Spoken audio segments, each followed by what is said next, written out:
Okay, welcome to another episode, another stream of Lyrebird Edits. Excuse me. I'm a little sick, but in good spirits too, so everything's going good. Except for my voice and my nose. Oh well. It's much worse yesterday, so I'm on the mend, which is pretty good. But it means I've got a pile of issues. Anyway, I don't think that's going to be too much of a problem tonight. Because I can still talk and form words without tripping over myself. So, yeah. If it sounds like I'm a little sleepier than usual, I am, kind of, but it's also probably just my voice dropping a couple of tones as well from, being sick, so let me know how the stream quality's going tonight. If you'd like to do a little delay test. Hello TTLACC, I see you lurking in the chat viewer window. Not this one here. I've got a dashboard that tells me who's viewing, so good to see you again too. I'm also streaming through YouTube again tonight as well. I don't think when anyone was watching through YouTube last time. I don't know how people would find me through YouTube. Last time, TTLACC, when you were saying it was difficult to navigate through the windows to try and find me, so I don't know. It's probably just good to do a double stream. I mean, it's no extra hassle for me, and I don't think the quality of the streaming dips in any way from having to be sort of... I go through a service called restream.io. You upload it to that, and it's kind of duplicates it and sends it to both channels, so yeah.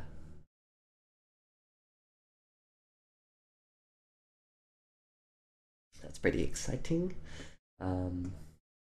See the stream quality jumping up and down a little bit, but there might just be early stream jitters. I'm going through my phone, of course. That's how I get the best quality out of, yeah, Australian internet. However, I have good reason to be proud of my country today. I'm really thrilled with this news. That we had what was called a postal survey on the question of deciding same-sex marriage, and whether or not we should change the definition to allow same-sex couples to marry. So usually what would happen in Australian politics is it would just be debated in the lower and upper houses. People would probably vote along conscience lines. Sometimes governments are a bit funny like that, and our current government has had a lot of problems with... they're a coalition of moderates and conservatives, split over three parties, two very big parties and one tiny micro party, which is basically the first party anyway. And there's been this back and forward for a couple of years about policies. And anyway, they came to this impasse within the party, and they lots of members wanted to legislate outright for same-sex marriage, and the opposition and the crossbench were willing to work with that. But to cut a whole political story short, the government asked our Australian Bureau of Statistics, the ABS, they were tasked with conducting a postal survey. Now, it's not a referendum. A referendum is a change in constitution. It's not a plebiscite. You may have heard of that. A plebiscite is when the government conducts a... I mean, plebiscites can be binding or non-binding, I believe, but a plebiscite is usually like a government mandate. This was a step down from that. It was actually like a non-binding, non-participatory survey. That's the key. Whereas with a plebiscite, it's compulsory. It goes through the AEC, our Electoral Commission. But the postal survey that we had went through the ABS, the Australian Bureau of Statistics, through the ABS. Sorry, through the ABS through the AEC. So the ABS was using the AEC's roles. Okay, again, really confusing. What I'm trying to say out of all of this is very confusing and long-winded explanation is that the Australian people were given a voice and a vote on whether or not to allow gay marriage to go through. And it came back this morning, a resounding, highly consistent yes across every state of Australia and every electorate in Australia. I think out of the 100 and I'm going to get the number wrong. 150 electorate regions. 130 of them were majority yes, comfortably majority. Oh no, sorry, I can't say comfortably majority. They were a majority yes vote, and then there were I think like 17 of them that weren't. So the turnout rate for this survey was close to 80%. It was 79% of our entire voting population voted for this voluntary survey, which is huge. It's more than the number of people who voted in the US elections by capita proportion. It's more people than voted in Brexit. So there's something about Australian voters that we're hardwired to go out and vote. We're so used to doing it because it's compulsory for us to do it. So when we have an option to do it, we sort of just do it anyway.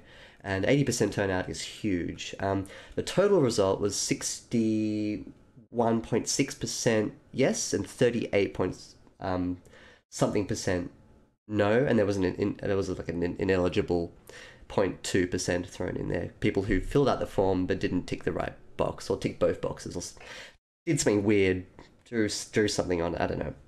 Long and short of it is, though, that Australia has voted for same-sex marriage, but it's not legal yet. The Parliament has to pass a bill that amends the Marriage Act. But they're going to do it, and if they don't, it's political suicide. Anyway, that's my politics of Australia rant for you. But yeah, it's a really lovely feeling having just knowing that there are so many people who consistently across urban and rural lines, no matter what state they're in, that there's this huge groundswell of support for human rights. You know, this is a human rights issue. It's not something niche. It's something that will affect everyone, either directly or tangentially. And it's fantastic that I think we've come to this result. So yeah, I was walking around with a bit of a spring in my step today. I think a lot of people were, so many people were so happy, and it's something that I've wanted very dearly for a long while, ever since I was a teenager. I always thought that there was something that it was something that our country could do to be more of a tolerant and fair place. And if we're going to be a liberal secular democracy, we kind of have to act like it, don't we? So yeah, it's fantastic news. It's really good. Anyway, I'll stop talking about gay marriage in Australia. Yeah, it's not often I get to feel like my country does something nice. So I mean, look, we're a great country, and we have a great sort of system that could be better in parts. But this sort of feels like we're part of something bigger than ourselves, which for, I guess, my country tucked away in the corner, it's nice. So tonight, okay, we're going to be doing editing tonight too. We're going to be editing Welcome to Magnolia Part 2. This is by Nick of Night. Now, I edited his Part 1 story on Sunday. So this is Part 2. We're going to keep the consistency going.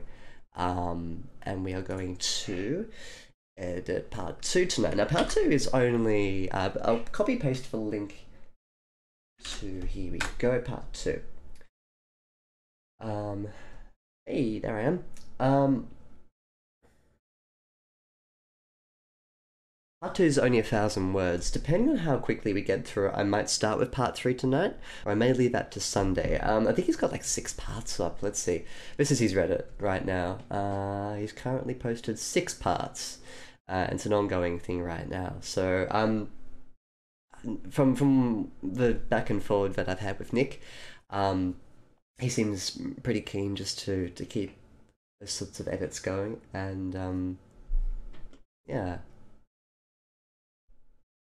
It was nice to like Nick was really thankful and appreciative of the first part of the edits, so hopefully I can live up to the expectation I've set for myself for Part 2 onwards. But yeah, it's always nice when people are appreciative of what you do, and they say, oh, this has been helpful and like, oh, thank you.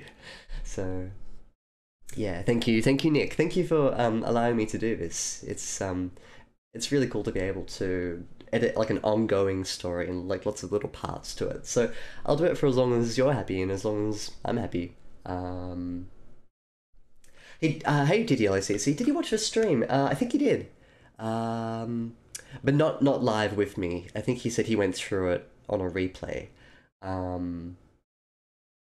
But yeah, he would have watched that in a retrospective.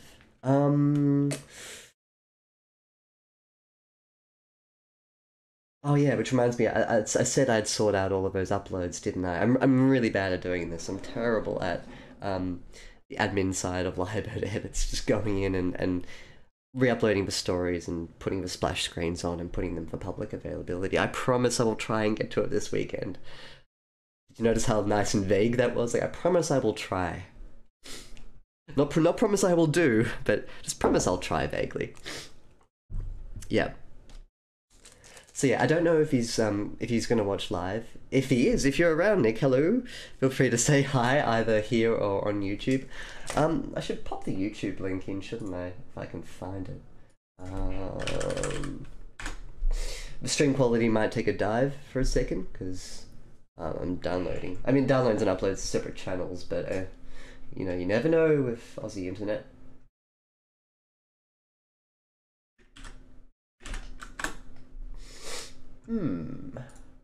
Oh no, that's the...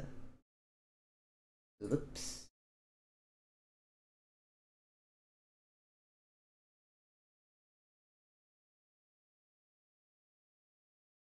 Yeah, I do not know. I'm still a bit unfamiliar with YouTube's format, so I can't paste the link to it. But then again, I don't think I need to paste the link anyway into the chat box, because if you're here, you're already watching it, so it doesn't matter. Anyway, let's close that down. And we'll go back into the stream and start editing. Alrighty. Before I start, two things. First thing, how you doing, TTLACC? You good? You've been keeping well, or keeping unwell, or keeping like midway between well and unwell? And second thing, I've actually got some examples of some writing I was doing today that I thought to myself, oh, this would be really good to show, like, something I wrote down and then thought, no, I can do it better. So I went back and I rewrote it. I thought to myself, oh, I could show other people why I went back and rewrote that little section. So I'll do that. It's really short. I'll do that to sort of cap us off. But I'll edit Nick's story first.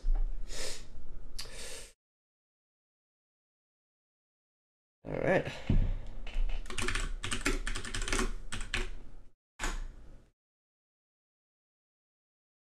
Oh, wisdom teeth out. Ah. Ah.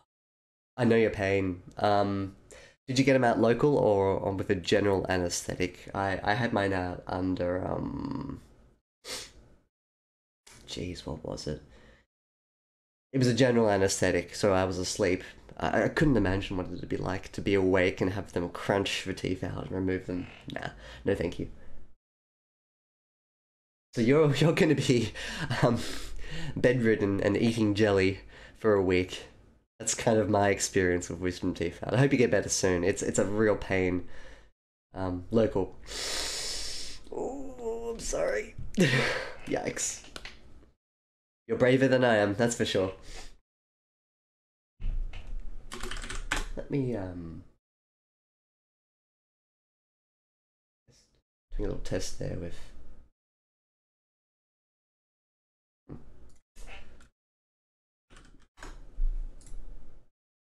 there we go, there's my test. Let me up again.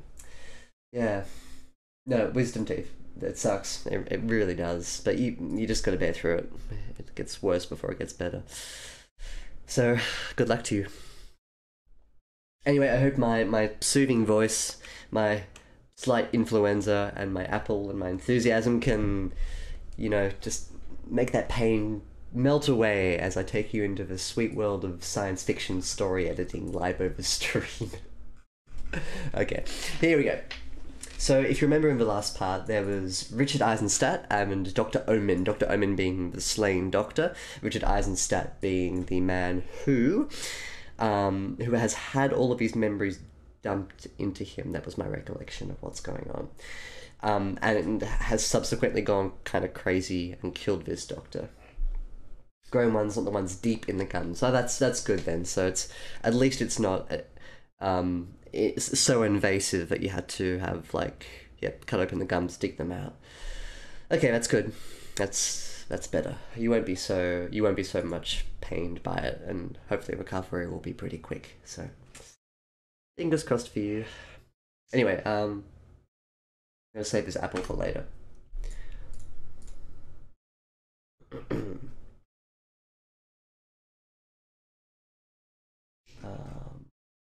Let me just have a quick look back in chapter 2 here, part 2 I should say.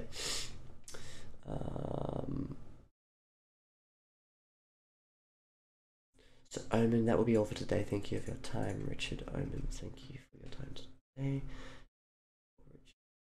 Here we go. Yeah, just wanted to give myself a bit of a leg up with the formatting, so I knew where the session log began and where the actual story began. Alright, let's dive right in. This is session number 2. Omen, welcome back, Richard. Tell me about your parents. We have many parents, Maria and Hans Eisenstadt. We know nothing of Hans Eisenstadt other than he chose to forego his immortality to allow room for another into the world. A rare, selfless act, a choice no longer an option. You look angry, but you must realize that suicide is an abomination. To discourage it, we had to introduce the rule. If one should choose to die so another can live, you should allow it. You should not murder their entire family as a consequence. Perhaps, but as a deterrent, it has worked so far. Or it has so far worked well. Now, tell me about Richard's mother. What do you want with us? Only to make you better. You're lying. You're scared of us. Why would I be scared of you? Because we know the truth. And if we get out, so does our knowledge. The tide finally comes in, and the castle of sand that the city is built on collapses into the sea. You said in our last session that the voices inside your head are human voices. But that I, all the rest of us, are clones. Yes, you must be aware that clones have never existed, legislation and regular. And then Eisenstadt says 208, and then he jumbles out a series of letters. Excuse me. That was the name of the cloning research facility at these are coordinates. Richard, there's no cloning facility at those coordinates. I don't think you can get negative coordinates, can you? I think they're all relative to longitude and latitude. Anyway, whatever. These might not be that long. Richard, there's no... Excuse me, I'm going to check that.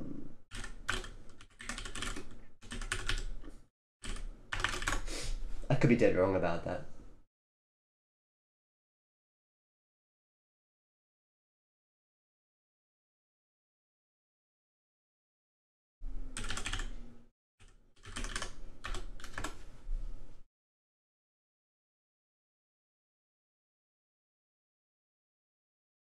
Oh, of course, silly me. It's relative to the prime meridian and the equator, so it's positive, negative, positive, negative. Yeah, yeah. I'm gonna chalk that one down to me being slightly sick. So don't read too much into my confusion of coordinates there. So how do you say capital letters? Is a good question. I guess in the same way that like if someone says I found strength through God. And you were quoting them, you would capitalize G. So, however, in terms of, like, that's for, like, a proper noun, right? But what about, what looks like a sort of, crypto-generated key? Probably a better question is, how is he saying numbers as well? Like... Actually, it's an equivalent question, isn't it? Like capital letters, numbers. How does he say them out loud? Usually, when you in a character to say numbers, you say them as dialogue.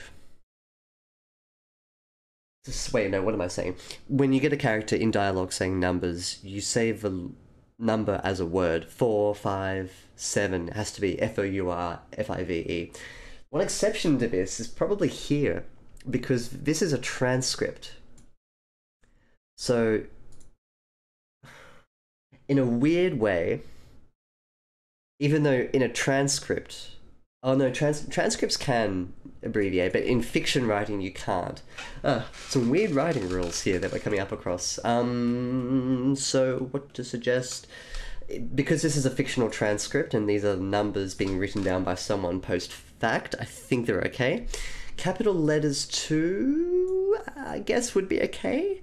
But if this was just vanilla dialogue, like outside of the frame of a transcript, I think then you wouldn't have to. Here you go. So here's an example of where you can't use it. And so I'm going to go back later and make a note that this is going to have to change. Good. Richard, there's no cloning facility at these locations or in any other. It never was a cloning facility. The answer's wait at that location. That will be all for today. Thank you for your time, Richard. Let's go back and read through that once more quickly. See if there are any suggestions on Richard.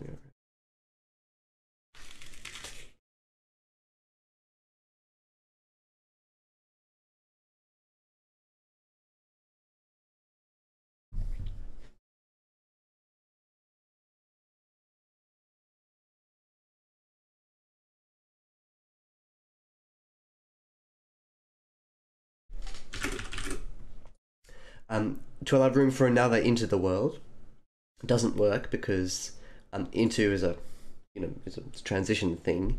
I'm great with my words tonight, aren't I? So to allow to forgo his immortality to allow room for another in the world would be fine. For another into the world needs a verb before it to come into the world. Or for another in the world. For another to come into the world is probably best, so I would get rid of this suggestion here. Just like that. A rare selfless act, a choice no longer an option. This is okay, but a choice that is no longer an option is more grammatically correct. But this is a voice thing as well, so because it kind of works with the character voice, like someone who's a bit unstable and trying to be a bit eloquent, I think you can make it a bit more grammatically incorrect to help the flow. That's a nice thing about dialogue, people don't speak with proper grammar, and if they did, we'd all sound like thesauruses, which would be a horrible world. A world where thesauruses ruled mercilessly over humankind.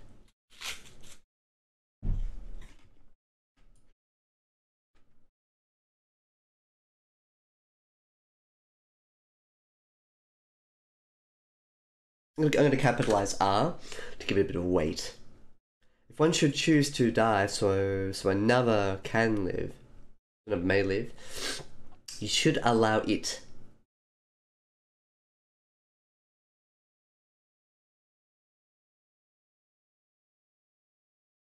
You should not murder their entire family as consequence. This is an interesting thing here because it's written in an active voice, but if you change it to passive, which would work like this, if one should choose to die so that another may live, it should be allowed. Their entire family should not be murdered as consequence. It's being changed from you should not murder to it should not happen. So it's an active passive thing. Or their family should not be murdered, as opposed to you should not murder.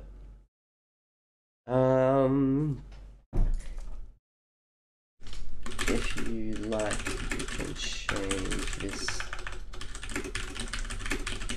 into the passive tense.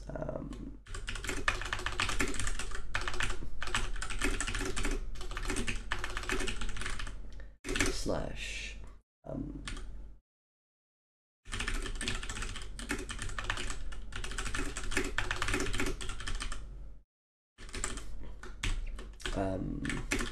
There is a trend in writing right now that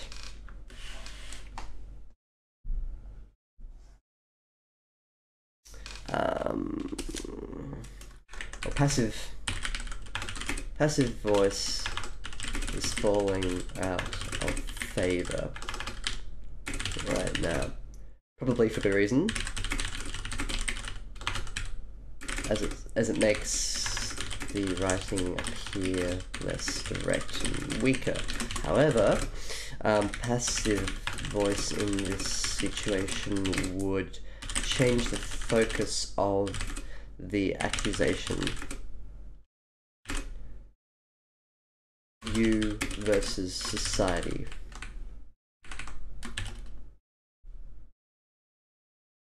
Which is Omen and Co. versus society. From you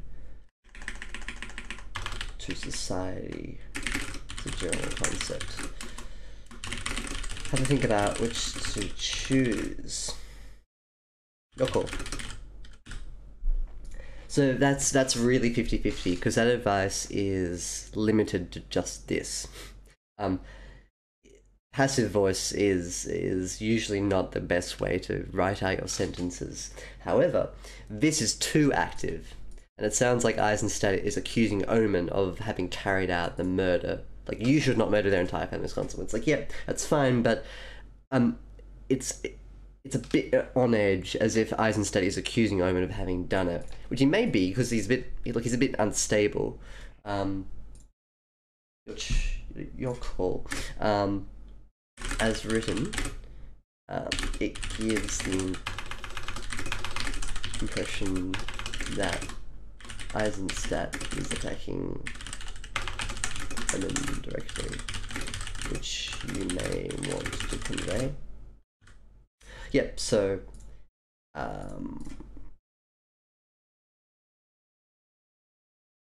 slash help show us that he is unstable. So it's really, this tiny thing about this sentence here is the passive active shift.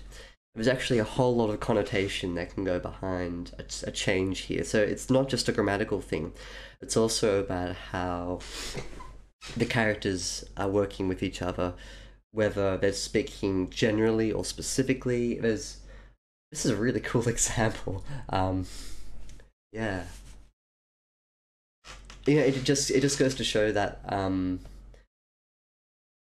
the rules around writing are have their own connotations too. So when you change the rules, you change the connotations. This is complicated. It's not something that you can easily teach someone or instruct them how to do it. You just have to sort of realize it eventually. It's good for an editor to go through and pick out, because then you can go, okay, well, if you wrote it like this would happen. If you wrote it like that would happen. Ah, cool. So perhaps, but as a deterrent, but perhaps full stop. I'm going to start. No, I'm not going to start that with a capital B. So perhaps, but comma, as a deterrent. It has so far worked well. Now tell me about Richard's mother. I'm okay with that. What do you want with us? I didn't only to make you better. You're lying. You're scared of us. Why would I be scared of you? I wish English had a you plural. Use. That's the Australian you plural.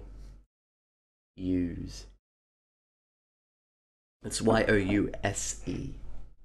Or Y-O-U-Z-E if you're feeling plucky. Use. Please don't use it. Why are we scared of you? Because we know the truth, and if we get out, so does our knowledge. Tide finally comes in a castle of sand that this city is built on collapses into the sea. It's a bit wordy, but that's fine. You said in our last, like, sand castle instead of castle of sand, whatever. He's a bit unstable. I'm gonna forgive him. You guys also works too. Yeah, you're right. Yeah.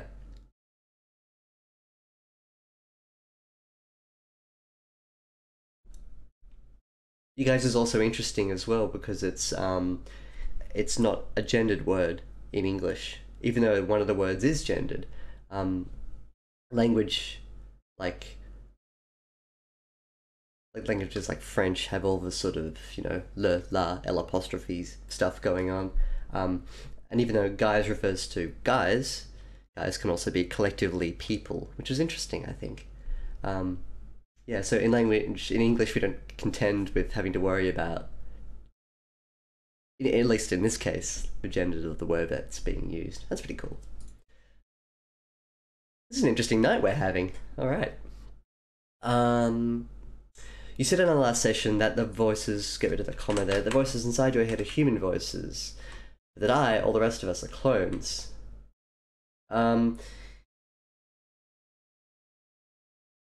You can put the comma there. Because of the length of this phrase, it doesn't contrast the back section, which means that if you put it there, it's probably just going to read the same. Don't worry about that. Just comma but or but without a comma. It's fine. In this case, yes, you must be aware that clones have never existed. Legislation and regular. Then we got this. Excuse me, that was the name of the cloning research facility at. Which was no cloning facility at those coordinates or at any other, or which should be at anywhere else.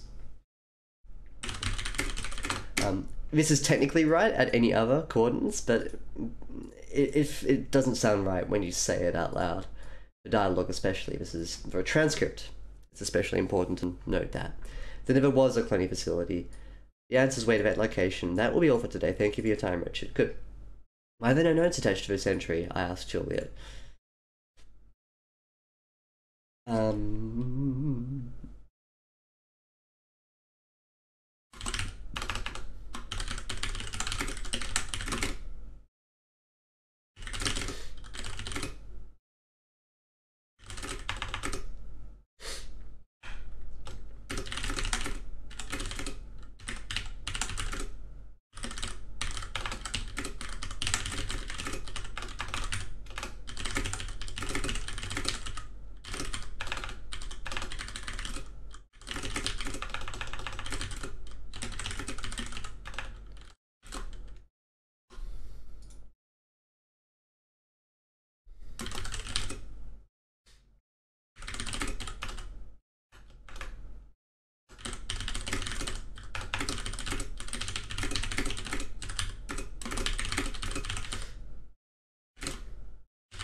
Alright. Immediately coming out of a transcript or something like a flashback or a memory, we need a ground. We need a ground to stand on. If we don't get that, the reader is going to struggle to repicture the scene. Now, this is especially true because this is part 2 or chapter 2. Coming from chapter 1, you have a clear division in your head that, like, yep, that's part 1, chapter 1. Part 2. Now, you start off with a transcript, and when you come back in, it'd be okay to start off with dialogue like that. Like, why are there no notes attached to this entry? And then you enter, and then you do this. You waffle for a bit, and you make sure that your reader is warmed up to the scene. It's kind of like, how do I compare it? Like winding a watch. Between the chapters, you've run out of all inertia. And when you start up again, you just need to crank up the crown a little bit. Put some more detail in. Remind us that there's this lovely mahogany table there. Add a bit of character. Piss off Juliet a bit. This is why, which is fine. Why have no notes attached to this entry? I asked Julian. Yeah, good. So this is all, again, it's just a block suggestion, but I feel as though this needs a bit of easing in before we have a bit of a dialogue avalanche here. So why are there no notes? Dr. Omen looked into Eisenstatz's claim without consulting me, so she completely ignores him. He made notes on what he found. Yes, and I had to have them removed. That's passive. And that's clever too, so you see the passive voice here. Good use of passive voice here, indicating that she is purposefully indicating to him that she did not remove it herself. Misdirection. So you see, when someone tells you never use passive voice, nope, it's bad all the time, bad, bad, bad, bad, bad. Think to yourself, okay, why is someone telling me that? And they'll say, oh, you know, it makes your writing not so immediate, it weakens the quality of the narrative drive. Fine. This is a great example of why you can use passive voice, because, and I had to have them remove. It was against what I wanted, maybe. Someone else did it. I got someone else to do it. I had to have them removed. Like, I outsourced it. It has this sort of implication, this misdirection. Really clever. And maybe it's unintentional, but this is the power of writing, you know. The way that something is written can often have these really hidden baggage-style meanings associated with them.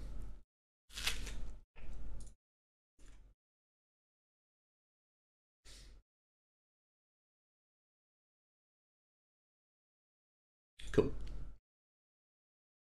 Well, what did I say?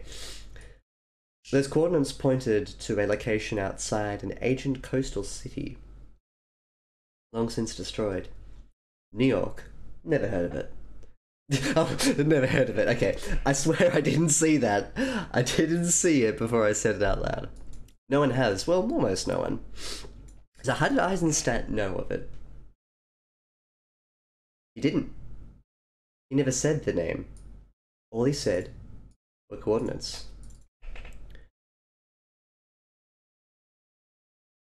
That's fine. I don't know what Google's. Oh, Google. All he said, we are coordinates? No. No, Google. Bad Google. Anyone can make up the coordinates, and something is bound to have been there at one time or another.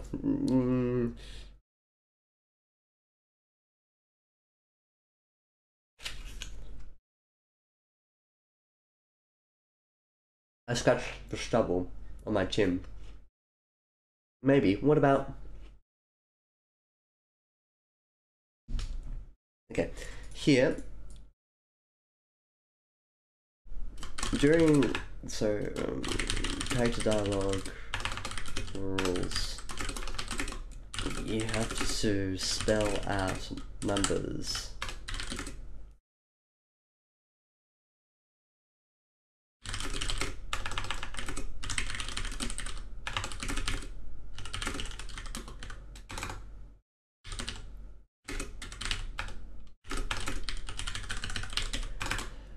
So I recommend having, what's this guy's name again? Is his name David?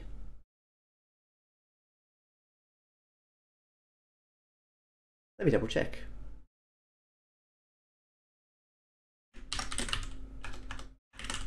Yes. Good memory.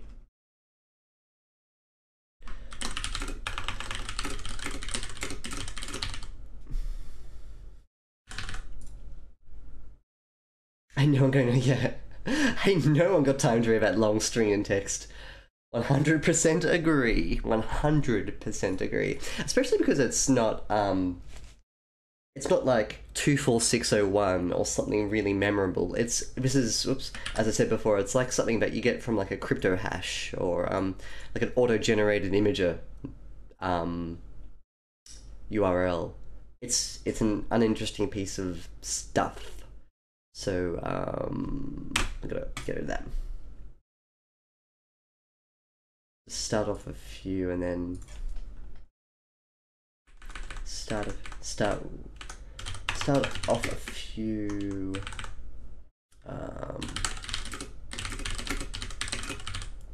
hello, XYZ. You're coming from YouTube. Hello, you're my first YouTube commenter, so congratulations for that. I wish I had a little award to give you, but I guess pride and kudos from me is what you'll have to get. I'm sorry, that's a pretty crappy prize, isn't it? Anyway, welcome to Lido Edits. We take people's stories from mainly Reddit. I go through writing prompts and other places, and I ask people if they would like to have their stories edited. And this one is from a writing prompt that was really popular about 5 or 6 days ago. And this handsome gentleman here, user nickofnight, gave me part 1 to his sci-fi noir story. This is part 2 that we're editing tonight. So yeah, that's what we do here, we edit. Oh, it's findable, is it? That's good to know, TTLACC. What did you have to do to find it? Also, XYZ, how did you find this stream? I'm really curious about YouTube's interface, because for me it's a bit of a labyrinth. Whereas on Twitch, you dial into the creative subsection, and there are all these different panels that you can click from. All the different creative stuff that people do, like coding, sculpting, music production, all sorts of stuff. And then you click on writing, and there I am. But YouTube, don't know how to do it. Oh, okay, got you, TTLACC. Yeah, I'm impressed.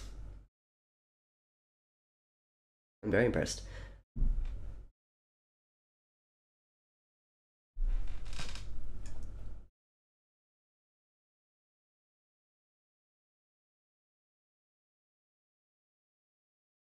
Huh. I'll wait for that message to come up here. Sorry, I can see it on this screen, but it's also up here as well. So I typed in editing on YouTube, click live. Huh. There you go. Well, that's pretty cool. Editing's a bit of a funny term, isn't it? Because it could be video editing, it could be gameplay footage editing, which is the same thing. Writing editing as well, I suppose, is what I immediately associate editing with. You can even edit music too, if you've got like a DAW interface and you're going through a song and you're editing it. But I guess that's been a bit more of a niche description, isn't it? Yeah. So yeah, welcome aboard. Glad to have you. If you've got a Twitch account, you're more than welcome to jump on to my Twitch channel as well. Whatever's easier.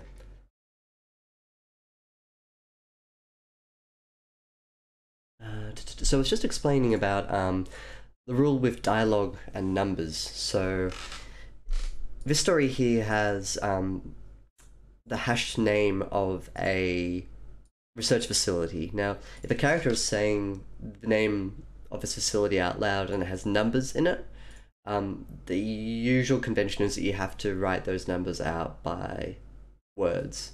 So 208 would be TWOZEREHD, and for something that's as visually busy as this, it's better just to like spell out a couple of letters and then just let it trail off. Hell of a mouthful. Mean anything to you? Start looks like a date.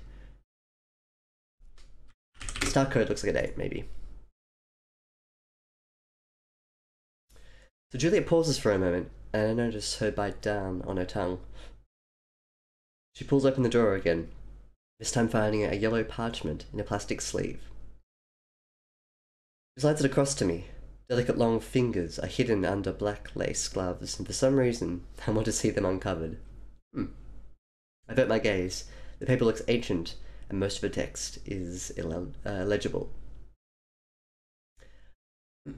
Part of the advantage of having this short and having it cut out, so I suppose sometimes you'd expect authors to make an explanation of why he wants to see them uncovered, but because this is like a sort of future noir setting, and there's a lot of new, culturally weird things that are going on, you just assume as a reader that this is some sort of like modesty thing. Yeah, sometimes when you say nothing, you say a lot.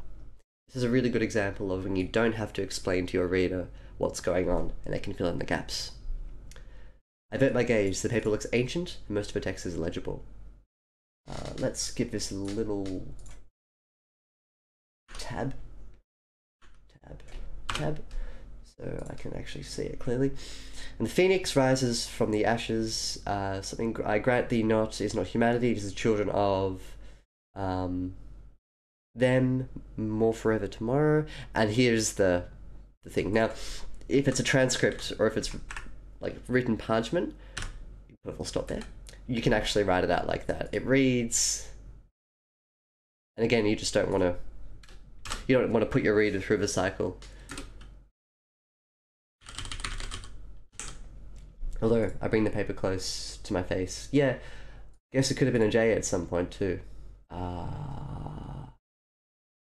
Let's come back to this notic. Oh, thanks, XYZ. I'll get that name right soon, sorry. Yeah, cool. I guess it's nice that people can come on and as I'm sort of working through the story, if you find it useful, but that's fantastic. I think a few of the people who come into my little chat box here just enjoy, I guess some people enjoy the flow of it, other people just enjoy having it on the background, others use it as a bit of like a writing tutorial thing. I find that if I just sit here and talk and edit, everyone can get like a bit of everything that they want out of it too. So yeah, that's good to know. Thank you. If you've got any questions too, like as we go through about anything that, say, you're doing with your writing, that's somehow like you see something here that reminds you of something that you're doing in your writing, or if you pick up a mistake that I have overlooked, feel free to interact. Just sort of type in and say, hey, what about this thing here? Or, you know, in this sentence, Nick does this. Nick's the author of this story, by the way. You know, why does he do that? Would this work better? If you've got any questions, please feel free to ask. So you can also say, it reads 93I, but not 93J. Thank you, that's perfect to DLACC. That was what I was going to sort of fish around for a suggestion from. So it reads 93J, but not 93. I'm going to copy that. Excuse me. So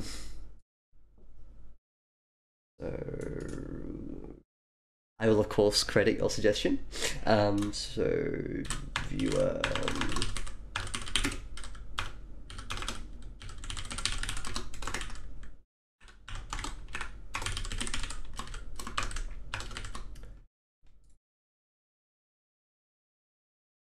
Yeah, and in this case here, you can even italicize those I and J's to make sure it's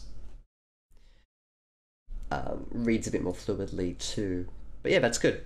That's what I'd like to put in too.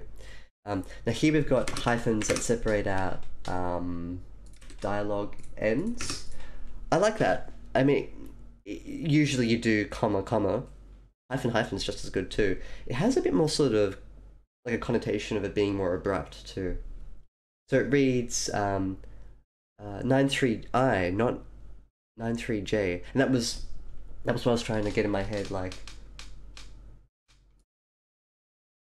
oh yeah, look at that. When you read it through originally, my brain interpreted the not as part of the original code.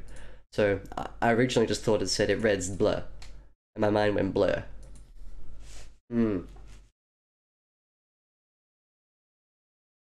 I guess it could have been a J at some point. So why don't you italicize that? Place it back on the table. This it? All you've got in the entire archive's linking to that code. So librarians could find. Librarians? Our archives are a massive catacomb of, she pauses, secrets. Information we rather wasn't made public. Librarians are androids created for a sole purpose. To look after archives, to sort and find and mend, and to never leave. I snort. Sounds like a fun life. Not zero. Let's see.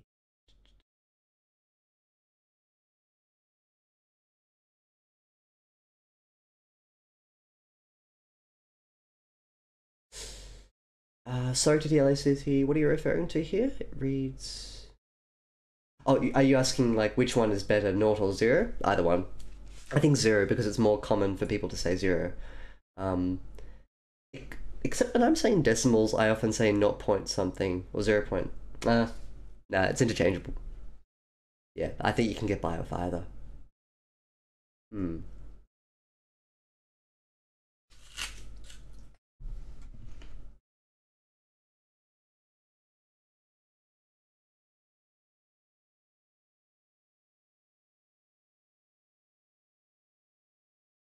So I snort. Sounds like a fun life. It pleases them. He points a gloved finger at the table. What do you make of the message? Some quasi-religious BS. Some quasi-religious bullshit. An analogy about a phoenix rising from the ashes. Yep, maybe a statement about clones being the true children of humanity, but maybe not. It's hard to say. What section did the librarians find it in? Section? Surely the library is split into sections. That's spilled. You know, interests, genres, periods of history.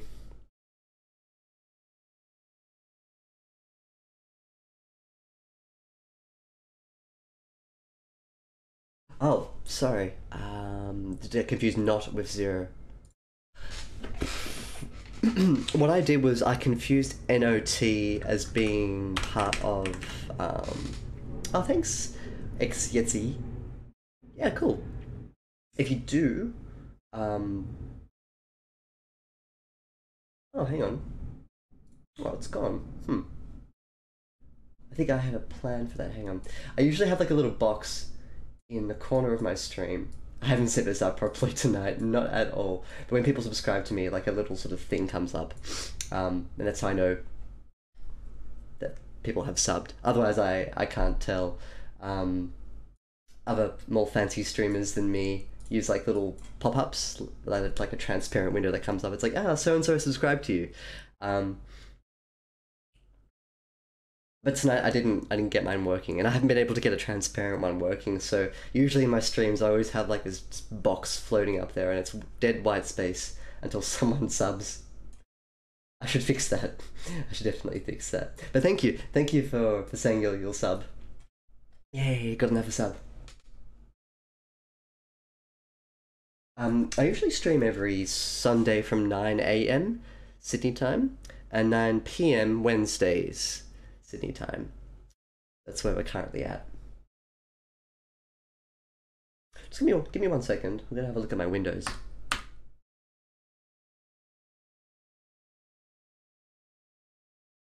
Oh no, it is here. Yeah, this one. Yeah, I found it. It's hiding in the background. Cool. You can also subscribe to me on YouTube as well. Oh god, if it feels dirty. No, no. Smash that like button. No. But like whatever platform you prefer to watch me on, you can subscribe on either. So, yeah.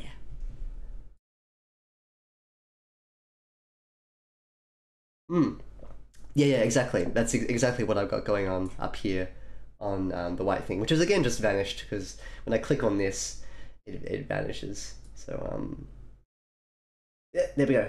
Yeah, found it again. Yeah, that's exactly what I was referring to.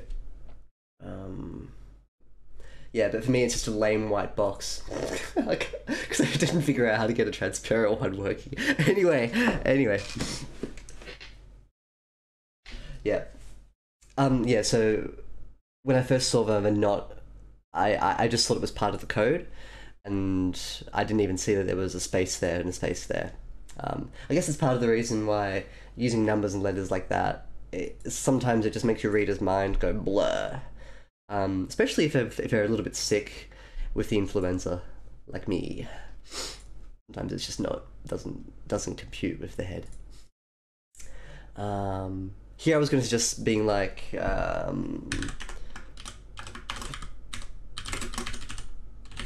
3 decimal system, which is the standard library abbreviation. Yeah, in a way, yes, but apart from being able to date the paper, there is nowhere special for it to go, so it was in a rather vast miscellaneous section.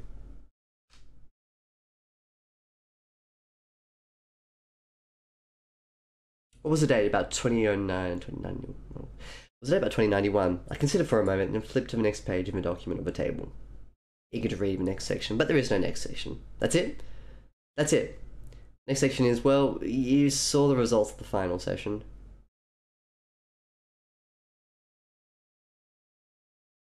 As in, like, that's a reference to the murder that took place with Eisenstadt, who was being interviewed here, killing Dr. Omen. Now, there's just something I want to point out here. When he says, place it back on the table, this it, all you've got in the entire archive's linking to that code. And down here he says, that's it. Sometimes it's better to break up repetitions in language like that. You can use it as a bit of a narrative device within the structure of the narration, but when characters say stuff that's similar to what they've said before, it makes them feel a bit plastic. So it's a really simple fix. You just change one of them.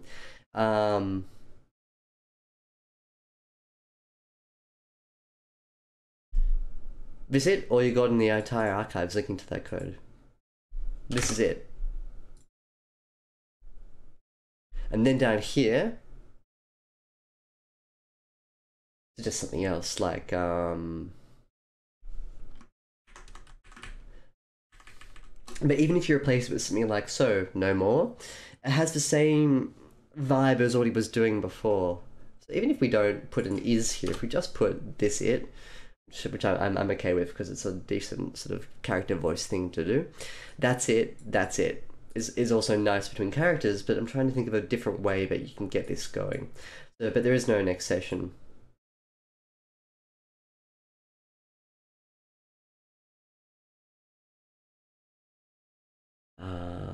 I'm gonna let Nick decide, honestly. I think whatever I suggest isn't going to be a solid enough suggestion that Nick would be like, oh, I've got to use that.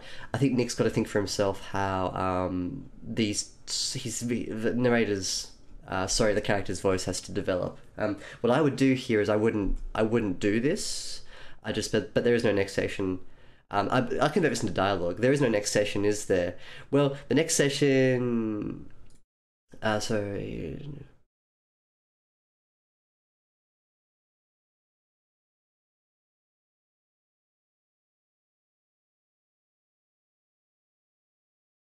Or what I like doing is getting characters to predict thoughts.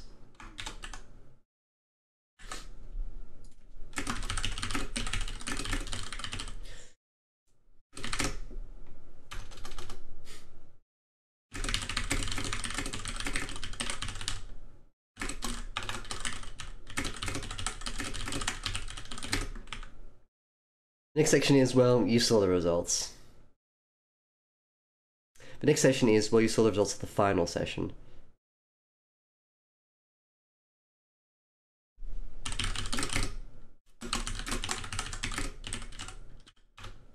Labour is spelt with a U in my country. And now every country will suffer from it. So the next session is, well, you saw the fruits of Dr. Omen's labour.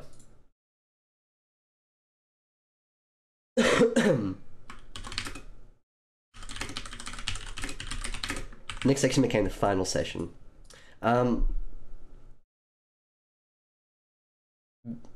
a little wary of having two repetitions like this, especially because they're over each other in a paragraph.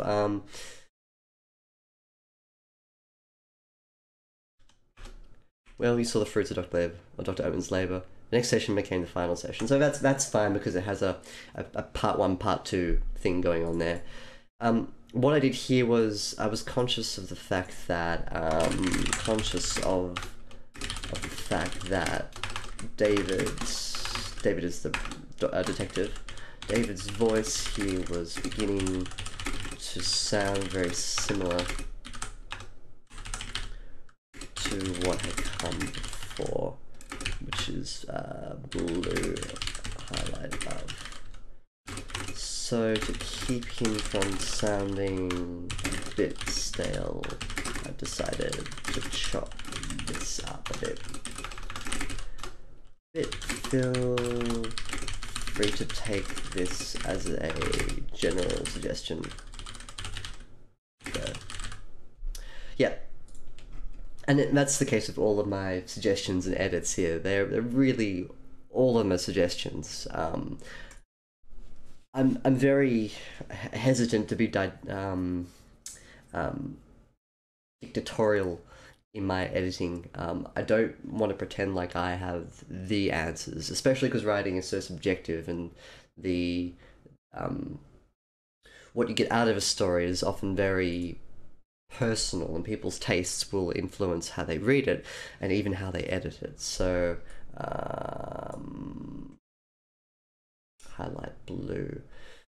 So if someone comes in and they review my suggestions on the side and they think, what the hell is this person talking about? I think this is fine. It's up to that person to make the final call. It's up to the writer themselves. A good editor will be persuasive in their edits, and will have to. You don't have to defend every edit you do, but you have to be clear and consistent, and doing things with purpose when you edit. If I were to not talk and just mumble the words out loud and go, yep, that's change, make a suggestion, this is crap, don't do that. That'd be extremely boring for you guys to watch, and it's not how I would edit anyway. What I'm doing right now is how I would edit my own work, were I to be talking to other people about it, and yeah, no, just one subclause, just one A. Yeah, how I edit other people's work is how I would want my work to be edited, and it's how I do edit my own work too. So I would never highlight a whole section and just say, crap, do it again. Like, that's the most useless edit you can think of. It's... No, actually, sorry, the most useless edit you can do is to say something is fine when you know it's not fine.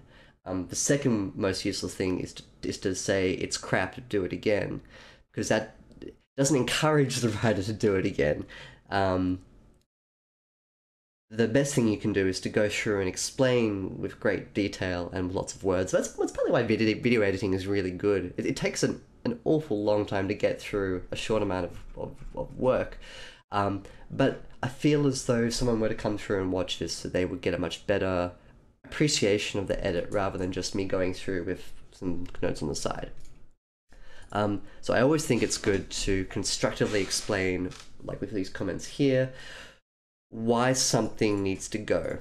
And then your writer is more likely to listen to that advice and learn from it. And even if they don't keep the edit, they will still have that lesson inside their head. To that point, I want to now talk about the dialogue here. Now, you may have noticed that if you were around for the last part, like part 1, TTLACC, you'll remember I said, in fact, I will show you guys. Hang on. Docs. In part 1, I, excuse me. One of the suggestions I made about, oh man, this is a nice font. Vidana. Okay. Gotta change the other one into Vidana. So, we see these guys here. These ones here. These are actually, I'll zoom in a bit more. That's good.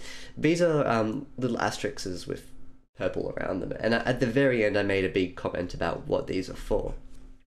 But you'll see here that, hang on, I'll find a good example. Here, and here, and here. This is all in the front end of dialogue. Dialogue was very prominently featured in part 1. Part 2 has the same thing, just these big blocks of dialogue. Dialogue.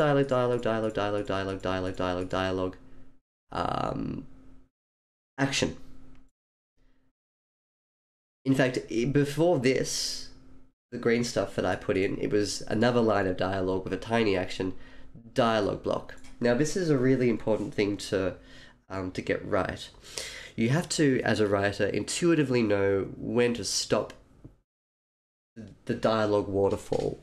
You want to keep the pace of the dialogue fresh and zippy, sure, I understand that, that's fine. However, if you go back and forth with too many characters, if there are more than 3 characters, you need to break it up with dialogue actions. If there are more than like 5 lines, that's not a hard rule, it's just an intuitive thing. If there's more than 5 phrases of dialogue, I, as a reader, I kind of go, oh, okay, there's a lot going on here. And it's because the reader expects something Those little green asterisks I had in part 1 apply to part 2 as well. The idea that you need to slow down the writing a little bit and expand out what's going on around them. We haven't really got much detail of the room again, apart from a couple of mentions. I put one here about the mahogany table from part 1. But this feels quite barren. We've got a transcript here, and then we've got lots of dialogue about the transcript. But aside from a couple of mentions of Juliet, this is good. This is good, having this pause here. She bites down her tongue, she pulls open the drawer, she slips open the paper with the religious writing on it.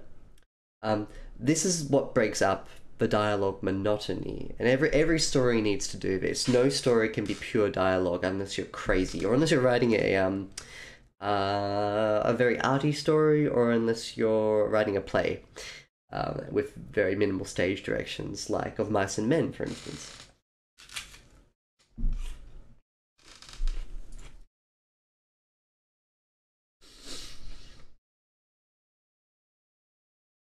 Let's go through this again. Why are there no notes attached to this entry? This is the transcript.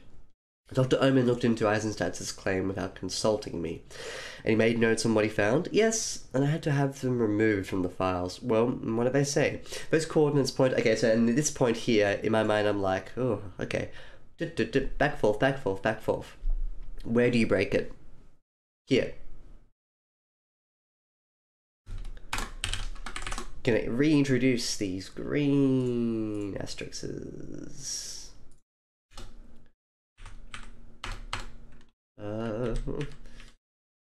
Sometimes Google Docs is a bit funny with its paragraph breaks, but its track change system is mwah, mwah, so good. I love it. It's just wonderful. It's so much more cleaner than Word's track changes system, with its weird sort of like speech bubble-esque highlighter. I find it quite hard to track changes in Word, but in Google Docs, I don't know, it's something tiny that's different about it, and I love it.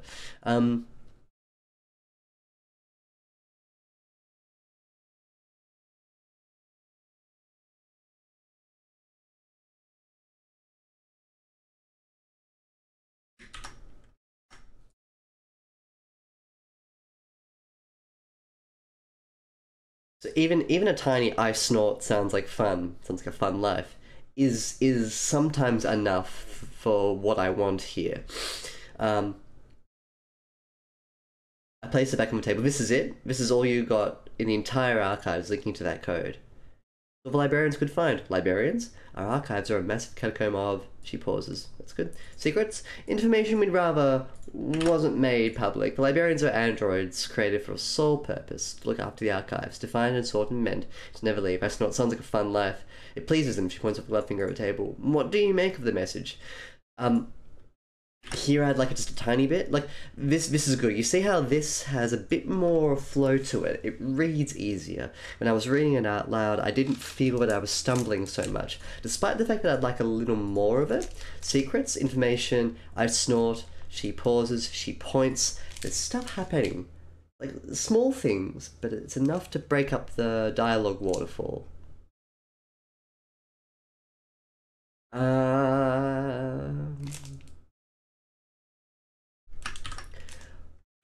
Consider that for a moment, the date of the paper. Then flip to the next page of a document of a table, eager to read the next section. We've got next and next being repeated here. I wouldn't flip to it, because if you flip to a next section that then isn't there, that doesn't make sense. So reach back for...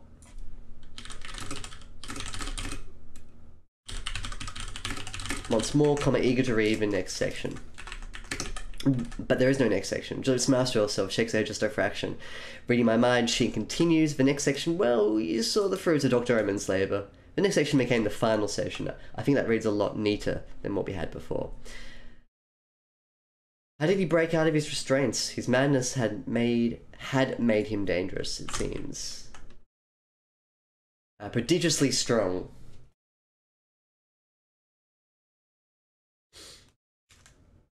Prodigiously strong is fine.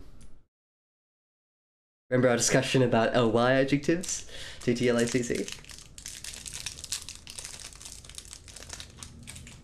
Or adverbs. Or strong. No, this is an adjective. Sorry, this time. Hmm.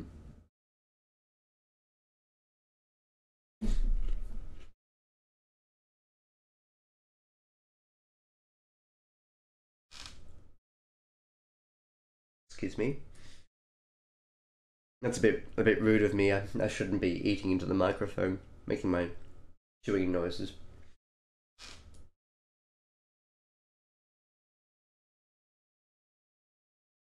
Alright, there we go.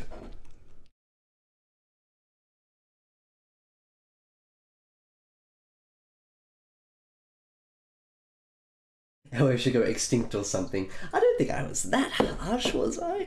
Gosh, go extinct. No, I'm no, you know me. You're just teasing. You're just teasing. No, I think there's always a time and a place for LYs. Um, oh, so should expand upon it. Yeah, exactly. Sorry, I was having a bit of a conniption there. But hey, I'm go extinct. I didn't say go extinct. Yeah, expand upon it. Exactly. That's what I was saying. Very rarely will an ly adjective succinctly describe something. What I said last time was that you can always expand upon an ly adjective. You can unpack it. His madness had made him dangerous, it seems. Um, stronger than any man I'd ever seen before. Is more effective than prodigiously strong. So it's kind of shorthand. If you need to shut your character's dialogue down quickly, then use it. Otherwise, you can go for something stronger. Oh, did you say extinct on purpose? Okay, gotcha.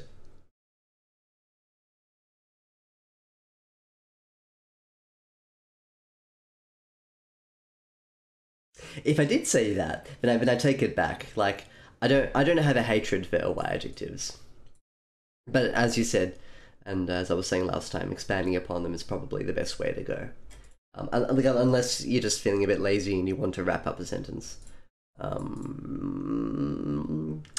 think last time you also asked, is there a good example of when ly is better? And I tried to write something down. I don't exactly remember what I wrote down. It's out of my mind now, but I think I remember concluding that it was always better to just expand. So he said the answer's wait at that location got to be where he's going. If he believes there's an old cloning facility there, we want to try to find evidence that he can present. Even if it doesn't prove we're all clones, it'll undermine the truths you've been spewing about cloning.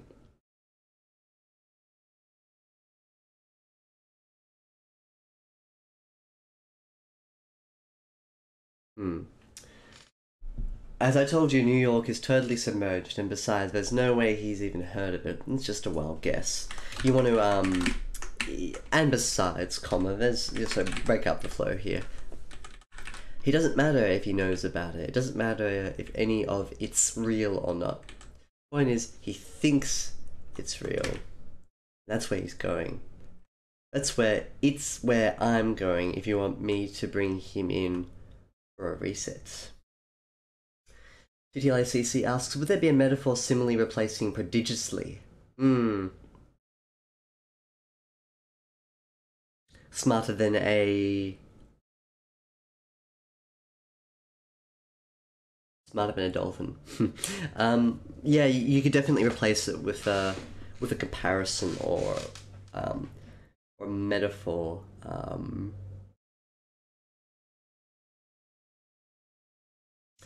Just trying to think of a one word metaphor or simile that you can stick in there. It's pretty difficult, but I would err on the side of comparison. So his madness has made him dangerously. Has made him dangerous. It seems. Um,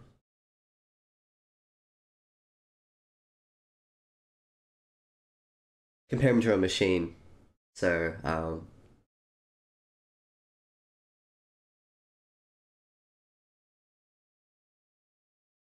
a room full of men would have a hard time taking him down. So something like a sort of micro story comparison could also work as well. A metaphor would be a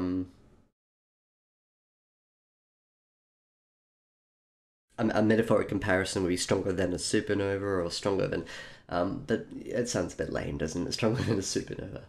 Um, if you're going to drop a metaphor or a simile as well, you've got to also think about what has prompted the metaphor in dialogue.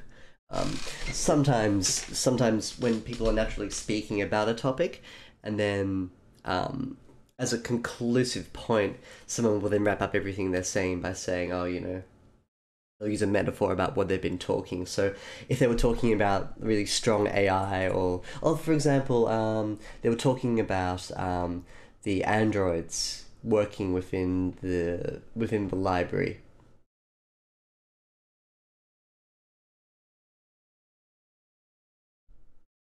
So so she could recycle a metaphor about the sorting androids, but it's a bit of a stretch because it wasn't immediately present above. Um, let's leave it. But if Nick comes and watches the stream, he'll see my voice notes and my thoughts on this. We're getting back into the territory of needing a break from the dialogue. So again, I'll just plonk some markers down. This dialogue here is a bit janky. I want to say that word, but I don't know if it's appropriate for. Oh no, that's a bit strong. Sorry. I didn't mean janky. I meant jaunty, but jaunty's positive. So I don't know what I was trying to say.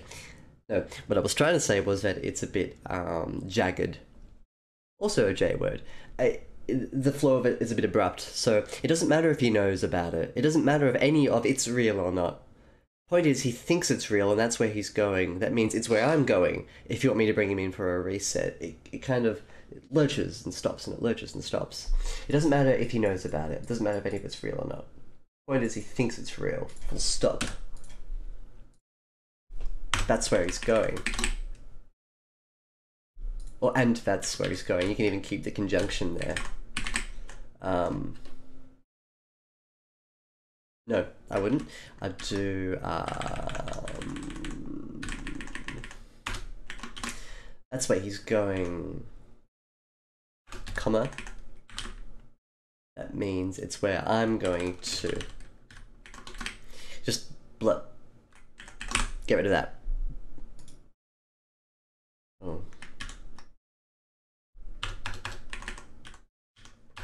There we go. Oops, no, that's a small t now. It is submerged, Juliet says very slowly, very patiently, as if talking to a child. It's not a particularly clever one. Oh, not a particularly clever one. That's good. I like that. Now you see here, it is submerged, Juliet says very slowly, very patiently, as if talking to a child, and not a particularly clever one. This is, I think, one of my favourite things in this part so far. I always like to front end my dialogue with the tag. However, this is a good example of where if you have it back-ended, it really helps the image that you're trying to solidify, and it works because this is short. If it was if it was like a full-blown sentence, I'd be hesitant. If it was 2 sentences, I definitely wouldn't back-end it. It's 3 chippy words. It's quick enough so that you can then, as you're reading this, retell it to yourself.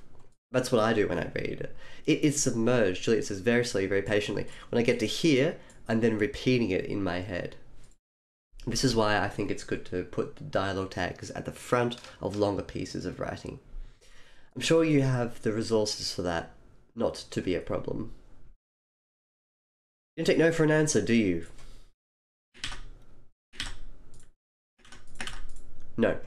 Her face breaks into one of those rare smiles, which should be on the same line. You're persistent. Good. Very well, I shall arrange transport for us.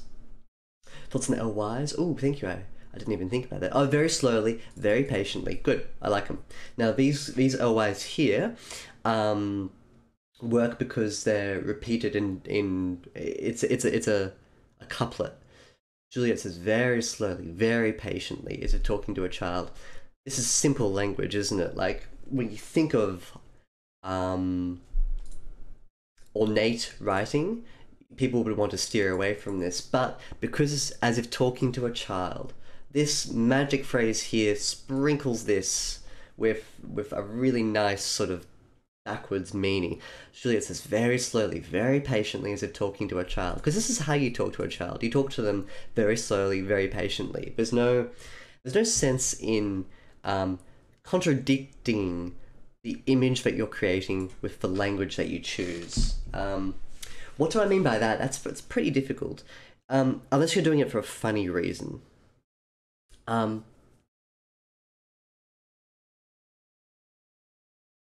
If you're talking to a child, you're going to use simple words.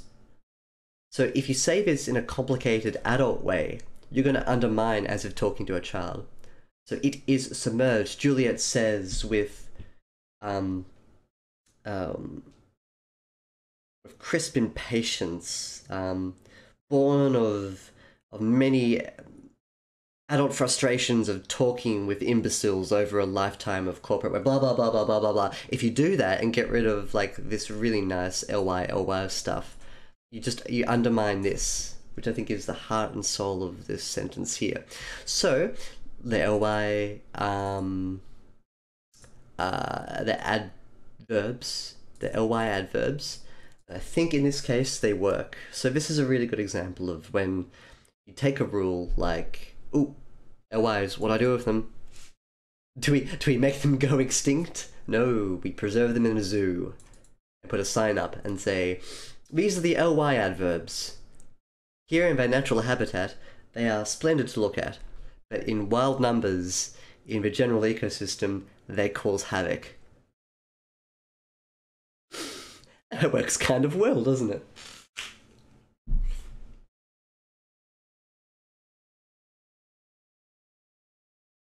How about this? You may not know, kangaroos in Australia are a pest. They breed like rabbits, which are also a pest. But there's a lot of damage that they do to farmland, so they're actually classified as a pest. Now, kangaroos are pretty to look at, kind of. And if their numbers are nice and small, they don't do any damage. Like adverbs, like ly adverbs and ly adjectives. But if they're everywhere, if they're on your roads and in your farms and in your narrative, they get annoying. They ruin everything, they pick out all the good stuff, and they mask all your other good words. Treat LYs like pests. Like, some may be pretty and work very well in very contained environments, but if they're everywhere, they don't work. First breaks into one of his rare smiles. You're persistent good. Very well, I shall arrange transport for us. Us? I don't think I'd send you alone. A thought flashes through my mind. Finding an ancient cloning facility, seeing something I shouldn't. My contract suddenly terminated. I know I should back out right now. Just walk away. That should be a hyphen. But I can't. I've been alive so damn long. It's not often something so original comes up. Something worth living for. Hell, something worth dying for. Strong? Strong.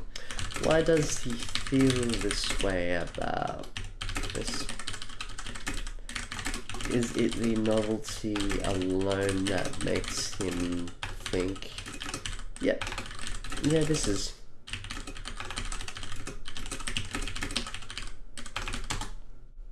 I sort of feel like this is a little bit. Maybe I'm wanting more. I think as a reader, I'm wanting more of an emotional cue here to understand why he says this. Do all the kangaroos punch whatever's in front of them? They kick more so than punch, I believe. They do their little squabbly arm thing with each other when they're just pissing around. they're not great boxers really. Um, I don't think I've ever seen a kangaroo box. I've certainly seen them kick though. Um, and lie around and be lazy little shits. They're really lazy things, kangaroos. Wallabies are cute though. They're basically mini kangaroo with less attitude. They're nice. Um, hmm.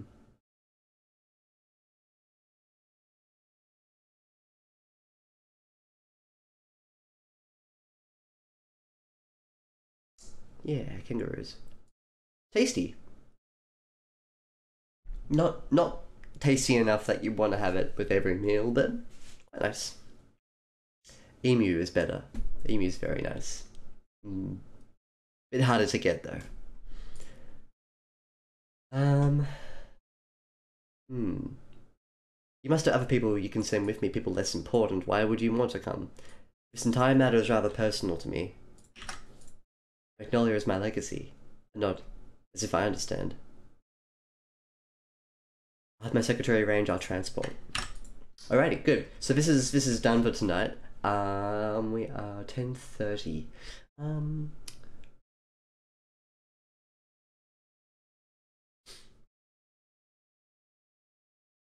Usually what I do is I would make a bit of a I'm trying to get in a bit of a habit of making a bit of a general comment here. I have a feeling though that most of what I'm going to say here is just a repetition of part one's suggestion, which was that I don't know where we are really. Um, if you came into this story completely dry without having read part one, I don't know why anyone would do that. Well, of course, unless you're like watching a stream for the first time. But I was thinking as a reader, like if you have a story in front of you and you just open up to part two for some reason, um, it's very isolated from the first one. We've got the same characters, sure, and we've got a lot of information coming up, which is good. However, there's very little mention of the room they're in. If you picture this entire thing that we've been reading through tonight with the transcript, and then this dialogue back and forth between David, the detective, and Juliet, the manufacturer. So um, the operator of this company that resets people's memories.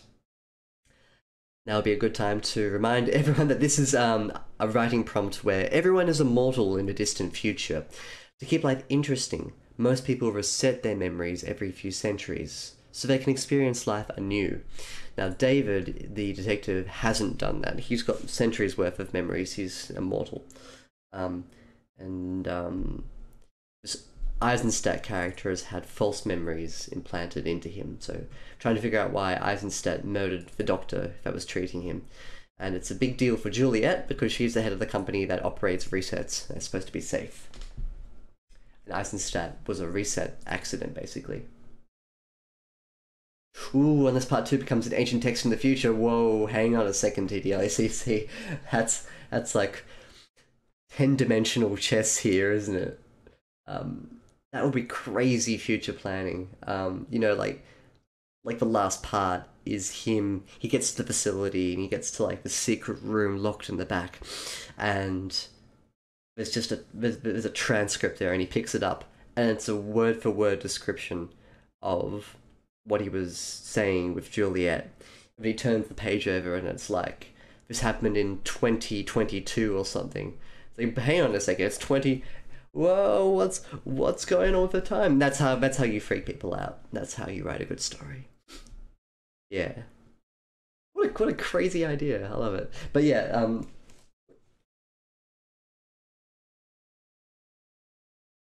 hmm. It's like a much more interesting, and it was all a dream. Um, when you screw with people's understanding of the story and you make them undermine what's come before it, there's definitely a way to do it, and that's a neat way. It's like yeah, I mean, one of the reasons why "and it was all a dream" is so annoying is because it doesn't matter, right? Like you have a dream, you wake up, you're like, nah, okay. Um, with uh, Philip K. Dick's book, The Maze of Death. Big spoiler is sort of like that, but it's not a dream, and the consequences of the thing that happened in the main part of the story are actually very important to the ending. But it's a bit like a "and it was all a dream" ending. Back when it was cool, and he did something very interesting with that.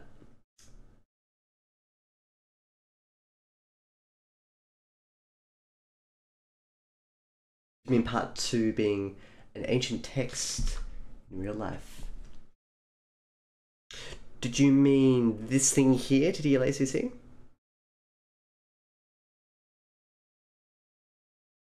Oh, I think I see what you mean. Looks like the archives of the internet. It's like the whole. This thing here is like an ancient text. Hmm. What an interesting thought. Very interesting. Alrighty. So yeah. So for Nick, it is 1 hour 36 minutes.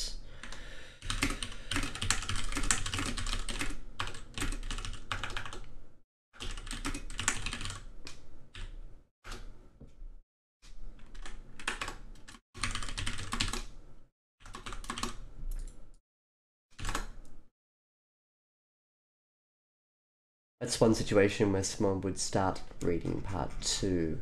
So they'd sort of come out of. Oops. This one here. Oh no, like without ever having seen it before. So like they'd, yeah, you're right. So like they open the book or the web page and being linked to part two and just reading down through it. Oops. Yeah, no, that's probably a situation in which someone would just come in and be like, "Oh yeah, part two, I'll read it. Why not?" I guess people would do that. Some might. Some might. What was I going to say about that? On the back of that, then, if you come into this from, thank you for getting me back on the train of thought. Um, Having read through this with no understanding of part one, it would feel quite thin and insubstantial because we haven't got grounding. I love talking about grounding. Grounding is this. It's the waffle. It's the stuff that a lot of people I think are most likely to cut from their story when they go through and edit it. I think it's super important to have your reader understand where the story is taking place. Not even in like a sort of vivid scenario, environment, landscape thing. Your characters need to operate. That being said, your characters need to operate within a stage, within a setting, within a scene. Your scene needs to have things there that we can imagine. It doesn't matter if it's the most boring loft building or a cafe or the interior of an office, for instance. You can make it exciting with your descriptions, and you have to, because otherwise, if you don't put interesting things in there, all we've got is two people in a black room of your imagination. And if you don't refer to anything in the black room, your readers won't plant any ideas themselves. You, as a writer, should plant the seeds for their ideas, or you should just paint it for them. You can be a seed planter, or you can be a painter. You've got the black room. The painting style would be things like in part one, where I was talking about the room that these people are talking in. So for instance, I think. So yeah, you don't have to go all out and have a paragraph's worth of description for a room. This is a comment from part one, especially because detectives make for notoriously tight-lipped narrators. So this is told through David's understanding of the world. So detectives aren't going to be too effusive with their language. But all you need is just like a sharp image and the room can come alive for your reader. So the white room is actually where they're in, not right now, that was where the Eisenstadt was. So the interrogation, which is what's happening now, the mahogany table, is the only detail we'll have in that room that carries through into part two. But we need more detail to focus on, like a skim, which is the memory erasure, from being displayed on a big panel like a painting.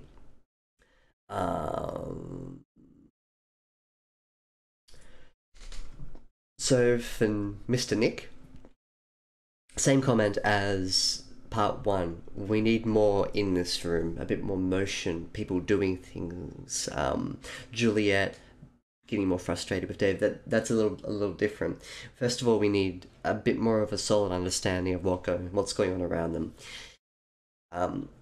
Describe a table. Describe the mahogany table. Describe something that we can sink our teeth into.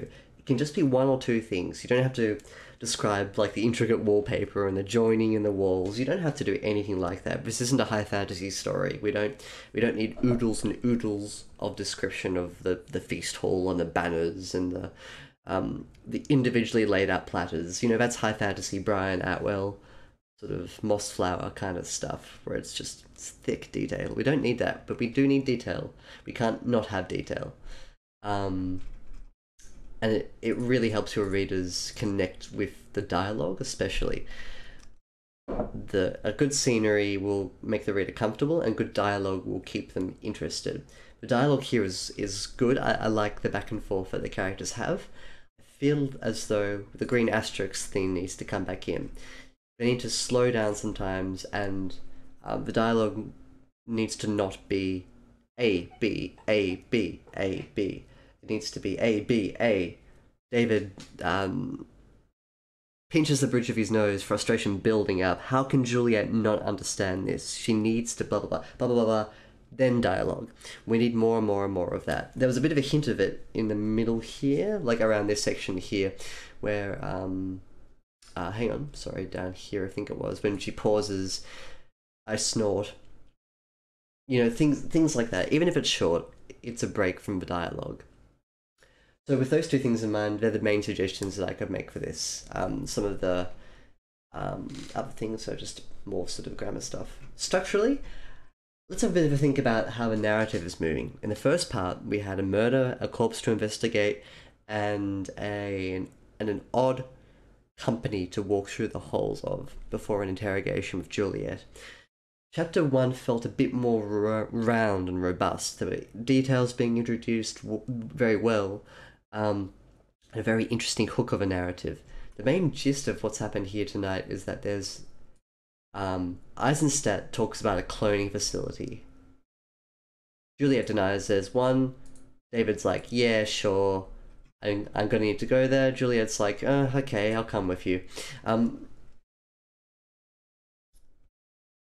And that's the focus of chapter 2. Now,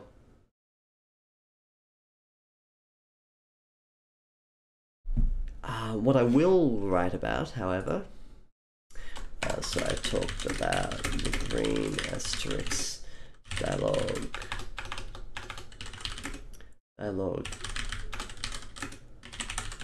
as well.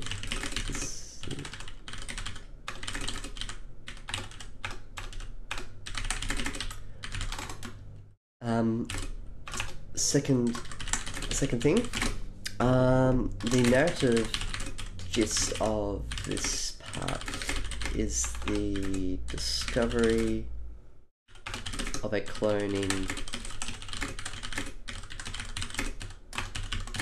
and submerged in NY, except David doesn't know what NY is. A lot less happens in this chapter relative to part 1, which is fine. It's okay to slow the narrative focus down. However, I think if that's the case, we need something to fill the void.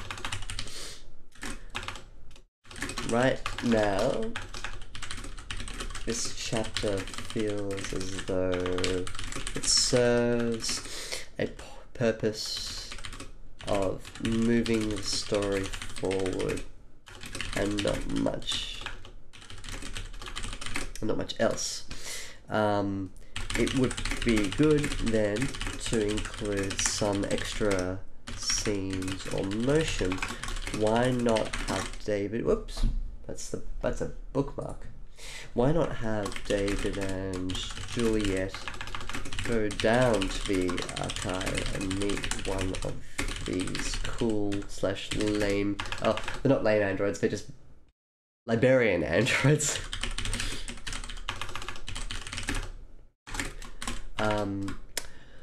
Maybe you can show us how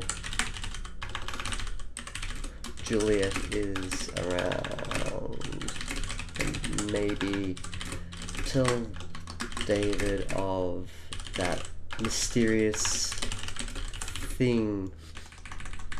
Maybe she can tell David the mysterious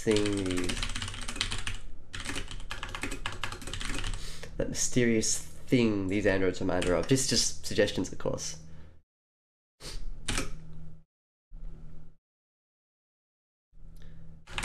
So she can build trust with him, of course, etc., etc.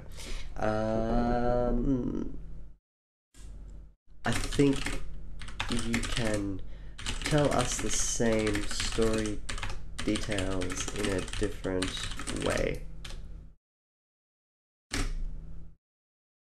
In a different, more exciting slash descriptive, showy way.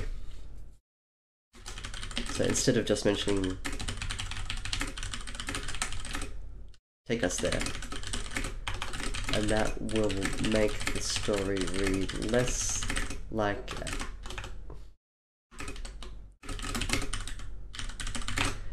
this. Actually, it's not the story, it's just this part. Yeah, there's a really good opportunity there to actually go down to these archives and see the robots and make Juliet uncomfortable back up in the elevator. They can talk about these things. Like, I want them to do, I want them to move, I want them to be in elevators. So I want them to move, to be in, talk to,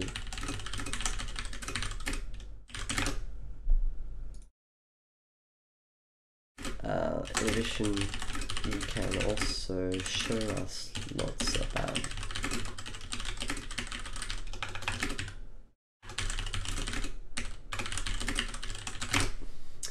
that's the thing, the biggest structural slash narrative suggestion I can make is that there's a lot of dialogue here, and it's a lot of characters sitting at desks now, or a very nice mahogany desk.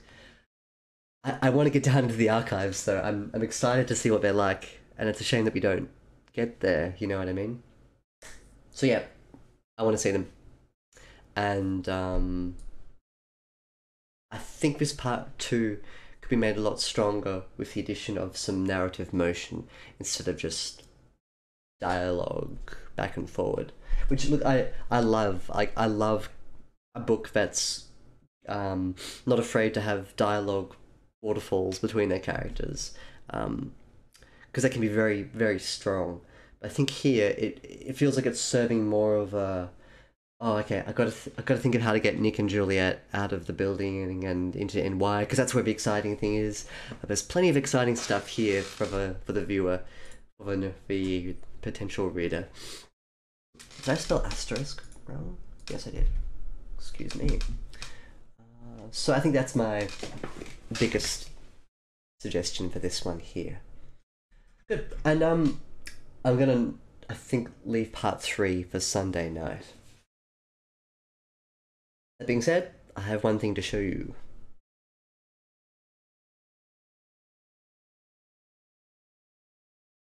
This is some scrappy writing that I was doing today. Oops.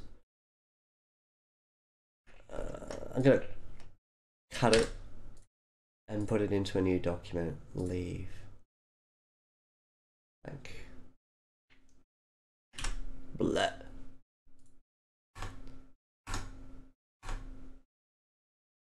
Okay, there we go. There you can see that a little bit better. Google Docs is a much cleaner way to. Google Docs is just cleaner, full stop. But Word's nicer to write in, I think.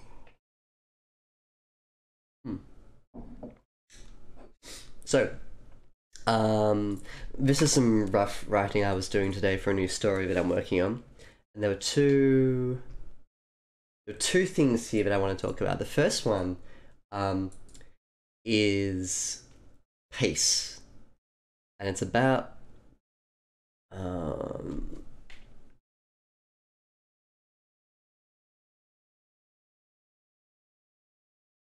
about the impact that your writing can have when you choose consciously to slow down the pace. Now, this isn't a drastic change between these two here. I'm going to read them out back to back, and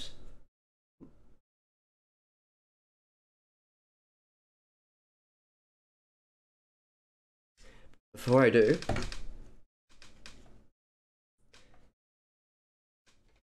give me a sec. Sorry, guys. I'm just conscious of my stream health. Yeah, I think that's okay. Apologies if it's doing one of these tonight. The bandwidth just goes up and down. Um. Anyway, looks like it's a bit shaky, but it's been worse.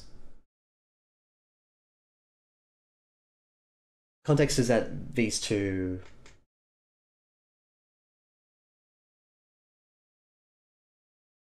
lovers are talking to each other, and one is has come out of telling a joke or being quite joking, jovial, and then she wants to try and slow down, um, do like a bit of a 180. Not a complete 180, but actually more like a detour, more of a detour from what she was talking about before, going into something a bit more sort of subtle and serious. Now, here I've got drawing all the cheek and tears from my voice. I asked him steadily, "If your mother and father were here right now, in the presence of this girl, what do you think they would say to each other?" So have a read of this, which is what I ended up changing it to.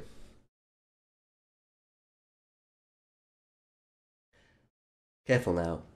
I drew all the cheek and tears from my voice. Excuse me, I'll start that again. Careful now. I drew all the cheek and tears from my voice.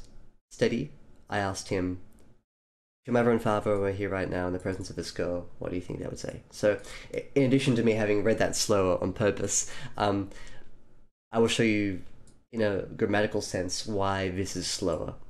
Drawing all the cheek and tears from my voice, I asked him steadily. This is a very natural thing for a reader to just glide through, but this isn't.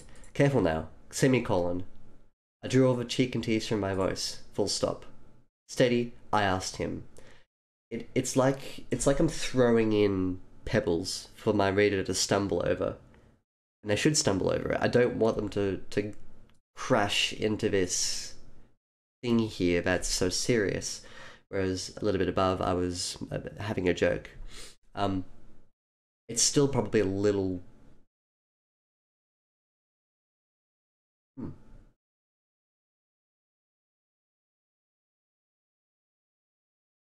It's still probably a little too fast, and I probably need one or two more sentences to help me out.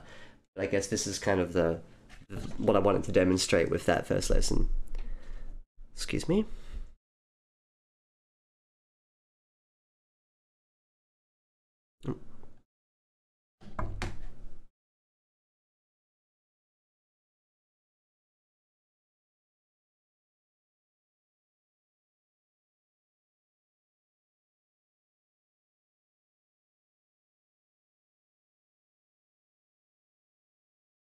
Excuse me just for 1 second. I'm just going to check my internet connection.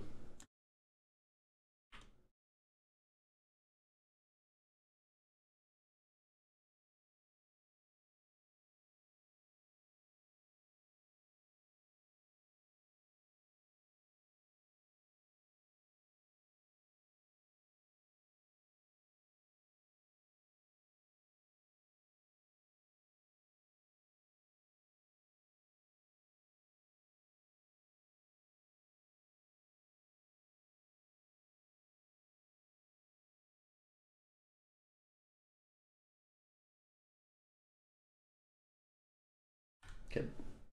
I don't think it's any real reason why it's just going up and down. Might be a server thing. Um, It's not on my end though, which is good. That's for a change. Anyway, I won't be talking for too much longer. I'll wrap up the stream pretty soon. The second thing I wanted to talk about was something that I actually it's a technique that I hear a lot rather than see written a lot. Although I'm sure that people have definitely written down something like this in the past. Now, some hip hop songs do this where I'm gonna call it a back metaphor, which is kind of a funny way of talking about it, or a back image. I'll read this out and I'll show you what I mean. I hear it often in hip hop, um, more so than I see it written down.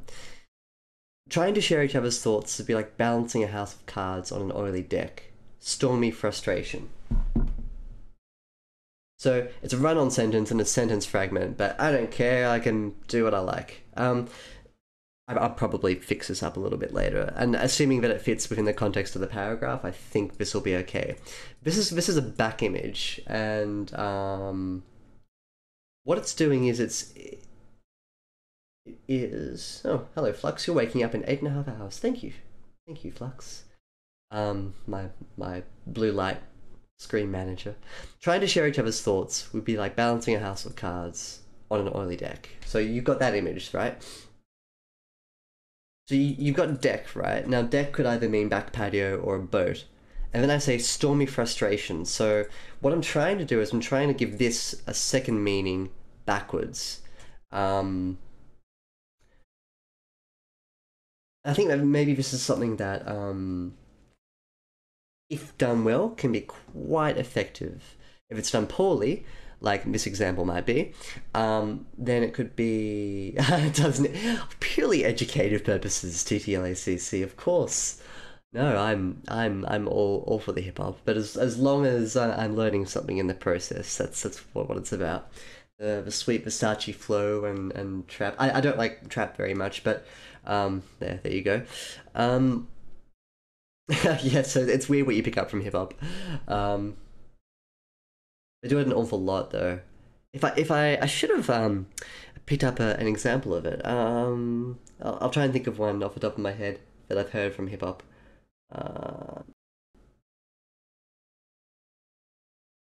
Nope, lost it.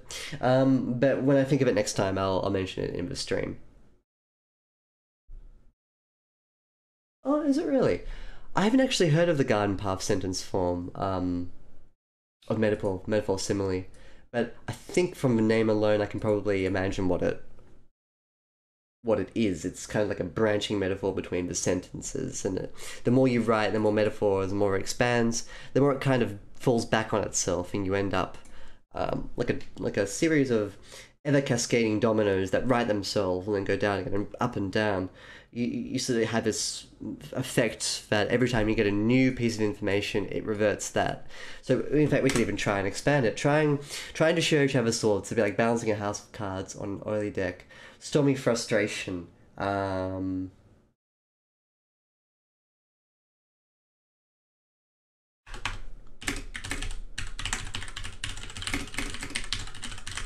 And compatibility in the atmosphere. Again, like this isn't great writing. It's not what this is about.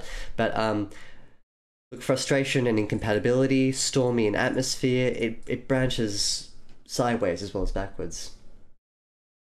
Literary deception. That's a cool way of describing it.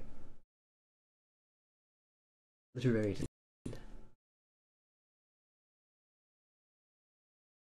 Huh. Yeah. So this is just from a story I was working on today. I'm gonna close that down. But yeah, I just sort of thought, oh, it might be good to talk about on the stream. Just when I was going through it and thinking, oh yeah, that'd be good to show. The number one, when I went through, made that change, and with the second one, I thought, probably good to talk about too. So yeah, I'm gonna call it quits for tonight. I'm finishing up a little earlier than usual. It's 11 p.m. for me. I don't think I want to go too much deeper with part 3 tonight. I want to get some sleep so I can recover a little bit, and also for some reason the quality of my broadcast is on the line. So I'm going to call it there. Thanks to DLSEC for jumping in again, and for catching out those two ly adverbs. Yeah, adverbs they were tonight, but I completely missed. Thanks also to Nick for sending, no, for allowing me to edit part 2 onwards as well. Nick, I hope this has been really useful for you. If you got any questions about anything that I've said, just send me a message on Reddit. If you'd like me to expand on anything, I'd be more than happy to. Loved working through part 2 and look forward to part 3. Okay. Also, thanks to Mr. Yeti for the follow tonight. That was nice. And goodbye to TLACC. We'll catch you on Sunday at 9 a.m. my time if you're around. Okay, cool.